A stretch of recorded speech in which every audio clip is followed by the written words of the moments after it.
Here's a fun fact that I learned both at med school and at law school because these two things were connected a little bit to each other.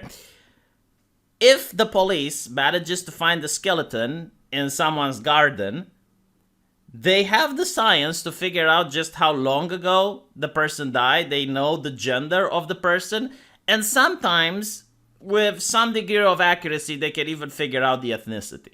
And all of these things are important. They're important in order to catch the criminal. They're important in order to identify the deceased so that they can contact their family.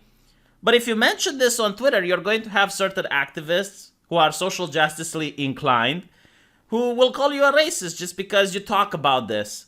Because they will make the same comparison with what the Nazis did, who had that entire science of measuring people's skulls and deciding what rights can be taken away if a person doesn't have the correct heritage, or what privileges can be given if the person has the correct heritage.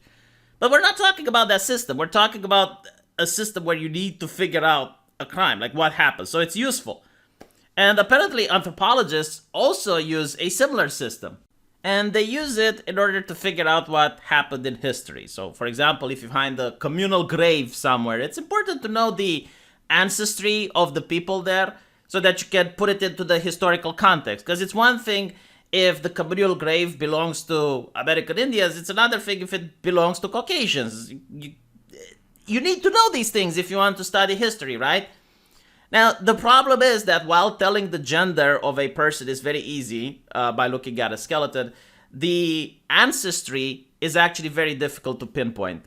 Why? Because some people, especially in more modern times, they have mixed ancestry. And as such, it's very difficult to just look at the bones and make an accurate conclusion. Which is why the anthropologists, they also look at the things surrounding the person, like what else were they buried with.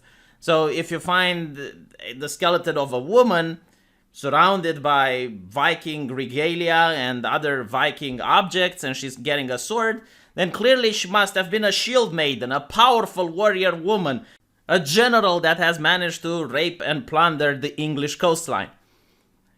But you get the gist of it, right? Because it makes sense at the end of the day. It kind of makes sense that if you see a person that is buried with Robin DiAngelo's book, White Fragility, then they're clearly a person coming from California.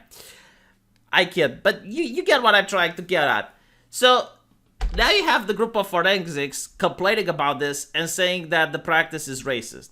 It's not that the practice can give false results, which I'm sure that in some cases you may have the possibility, like some person really loved the culture of a different country, so he wanted to be buried with the items from that country. And when you open the coffin, you make the wrong conclusion. I mean, that is possible, but I think it's very rare. So the anthropologists aren't actually talking about that. No, they're saying that it's racist. So why is it racist?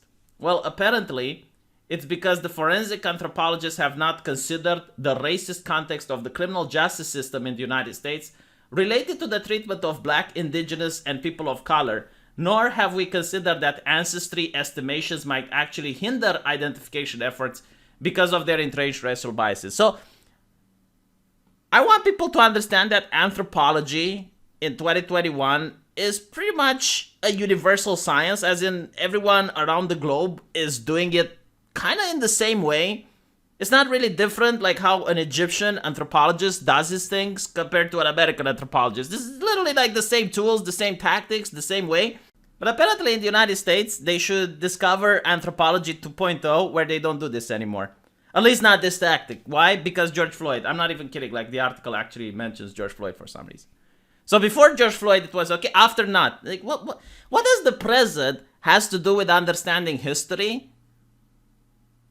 And of course it's like, oh, well, you're using racial biases, but you do realize that all communities in the past, even, I know, the white communities, they had a specific culture. So they dressed in a specific way, they buried their dead in a specific way, they would have specific items with them. Like you can tell the grave of a Spanish conquistador with the grave of a British person. So it even goes deeper than race, I guess. It's all the way down to ancestry. But you're saying, no, we shouldn't stereotype and assume that the conquistadors would have Spanish names, they would have the Spanish armor and fly Spanish colored because that is racist. Like, we can't assume, because this would be a bias and it would be discriminated towards the Spaniards. It's lunacy. Now, if you try to understand it as these anthropologists are actually trying to improve society, it doesn't make any sense. But if you want to understand it, that these people are absolutely talentless in their field, and what they realized is that by making these criticisms, they can get fame, because the industrial media complex is now going to want to give them airtime and listen to their concerns and ask how we can improve anthropology and make it better, make it more progressive, make it more 2021. Then it makes a lot of sense.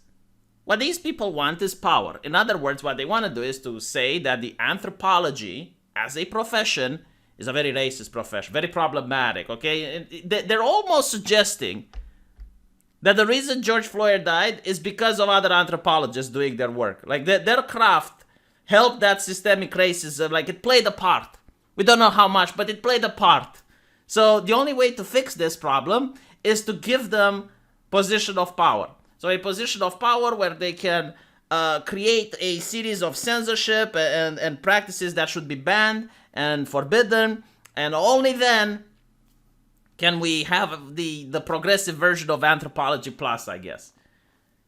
So it's a fascinating case study on how they are willing to destroy an entire scientific field, not by creating or by adding something new, because I wouldn't be against it if they came up with a different version of how we can identify and figure out what happened in the past.